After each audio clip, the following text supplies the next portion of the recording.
As we march through the top 10 digital platform policy issues of 2020, based on the past year of reports on platformeconomyinsights.com, we are almost at the top.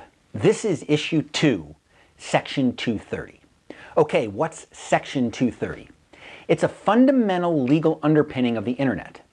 It is a law that allows digital platforms to host user-generated content and moderate that user-generated content. If you're wondering what user-generated content is, the answer is the majority of everything on the internet, including this video. It's all videos, links, posts, reviews, articles, on all the social media, video, e-commerce, and opinion sites. And what's content moderation? Well, pretty much every digital platform, and certainly every platform of a decent size, has rules about what can be posted on their sites.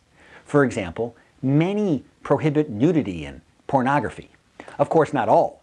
Some platforms cater to that content, but you know what I mean. Platforms have rules. Section 230 is the foundation of those rules. It was enacted into a federal law in 1996 with a very clear intent to do two things. First, protect internet sites from being liable for the bad, illegal, or stupid things people posted on them. The idea was that if the platforms were responsible for everything everybody did, they would be overwhelmed. They would either shut down or they would severely restrict almost everything. Better to be safe. Section 230 was intended to encourage the platforms to actually moderate things. In short, block bad stuff. Now, pornography was a key target. Section 230 was part of a law called the Communications Decency Act.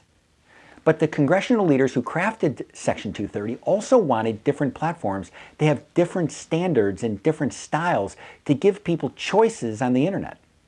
Make no mistake, Section 230 has become very controversial, or you could say that the biggest internet companies have become very controversial. And Section 230 has become a sort of legal scapegoat because it says that internet sites are not liable for the actions that people who post on their site. It's often called a liability loophole or a special liability gift to the big internet companies. Honestly, that's dumb. Anyone who has a website, including the very same newspapers and politicians who make these dumb claims, benefit from Section 230 when they have websites, and they all do. They are not responsible for dumb or illegal things that people post on their own sites. And just as true, web-based companies are responsible, just like everyone else, for any content they create themselves. So throughout 2020, politicians and seemingly everyone with a Twitter account attacked Section 230. And yes, it's ironic that they use the social media platforms to attack the social media platforms. But I digress. The volume of the attacks and threats drove the issue into the news so much that it landed number 2 on this list. And because the complaints came from many Republicans, led by President Trump and senators like Josh Hawley and Ted Cruz, and many Democrats, up to and including President-elect Joe Biden and Speaker of the House Nancy Pelosi, there were constantly stories about how Section 230 was under threat for repeal. It's so bipartisan, people would say. Honestly, not really.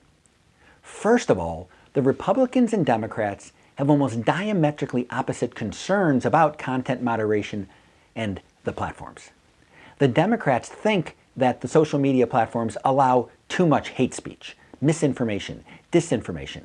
Their anger would flare up when people who use those platforms would say nasty and often completely false things about people like Biden and Pelosi. But you can do that on the internet. You can say mean things. And some platforms might let some or even a lot of it stay up. And man, they would get angry. And they would say, repeal Section 230. The Republican problems come from almost the exact opposite perspective. They are sure that the platforms, primarily based in the highly progressive Bay Area and other progressive urban centers around America like New York City, and staffed by highly progressive people, are censoring conservatives. And they have plenty of anecdotal evidence. They say we need to eliminate Section 230, or at least prohibit platforms from moderating legal political and ideological views. Shockingly, many of the same kinds of things that they see as anti-conservative bias are exactly the kinds of things that the Democrats want policed more tightly. Folks, on the big stuff, the headlines of Trump or Biden tweeting or saying, repeal Section 230, it's not happening. Whether Trump was blocked by Democrats or Biden will be blocked by Republicans, same thing. They're trying to do opposite things. But there will be more talk, there will be more threats in 2021. Sure.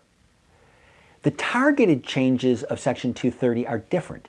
Narrow changes dealing with specific kinds of user content, let's say child sex abuse, that could happen. Narrow changes could push the platforms to simply close off more offensive topics. And legislation to push platforms to have more transparent content moderation practices or avenues of users to appeal, that's possible too. That can be done in a bipartisan way. But that's not really changing Section 230 at its heart. That's not repeal. So that's it for issue number 2. Last up, or is it first up? 2020 Platform Economy issue number 1. Digital services taxes.